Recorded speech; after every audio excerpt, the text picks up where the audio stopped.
দীর্ঘ 1 মাস পর ছাদে এসেছি। কারণটা নিশ্চয়ই অনেকেই জানেন যারা আমার ইউটিউব ফ্যামিলি মেম্বার আছেন। আমাদের ফ্যামিলিতে একজন নতুন মেম্বার এসেছে, যার জন্য অসুস্থতা, ব্যস্ততা সব কিছু মিলিয়ে ছাদে উঠতে পারিনি। তো আজকে দেখলাম আমাদের ছাদে একটা নতুন সবজি হয়েছে। এই ধনিয়া পাতা তো গত বছরও ছিল, প্রত্যেক বছরেই থাকে। তো এবার যেটা বিশেষভাবে আপনাদেরকে দেখাতে এসে, এই যে দেখুন ফুলকপি। এর আগে কখনো এটা আমাদের ছাদে লাগানো হয়নি।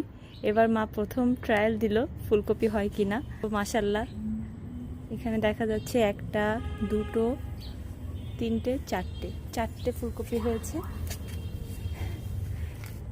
এটা খুব ছোট, এটা দেখা যাচ্ছে না ভালো করে, এই যে। আর এই দুটো একটু বড় হয়ে গেছে, কোনো খাওয়ার মতো হয়নি, খুব ছোট এগুলো।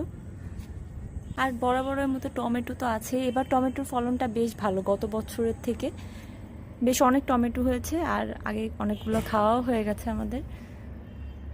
এই যে এখনও পাকেনি। তো আমরা কাঁচা টমেটোও খাই মাঝে মধ্যে রান্নায়, তো ওই জন্য অনেকগুলো খেয়েও ফেলেছি। আর এই কয়টা আছে, তো হচ্ছে আরও ছোট ছোট অনেকগুলো আছে, ফুল আছে, আরও টমেটো ধরবে ইনশাল্লাহ। তার বিশেষভাবে যেটা দেখানোর ছিল, ফুলকপি বেশ ভালোই হয়েছে প্রথমবার হিসেবে।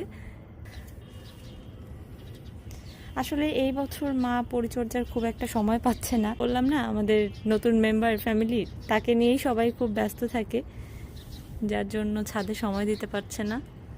তো তার মধ্যে যা হয়েছে বেশ ভালোই হয়েছে আলহামদুলিল্লাহ।